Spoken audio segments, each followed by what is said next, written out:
दत्त महाराज एकदा एका शांत टेकडीवर बसले होते.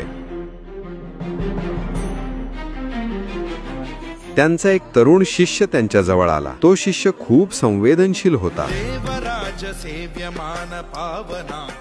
स्तुतीने तो आकाशाला भिडायचा, तर अपमान झाला की दुःखाच्या खाईत जायचा. त्याला स्थिरता शिकवण्यासाठी दत्त महाराजांनी एक अद्भुत माया निर्माण केली. शिष्याने डोळे मिटून गुरूंचे स्मरण करत होते.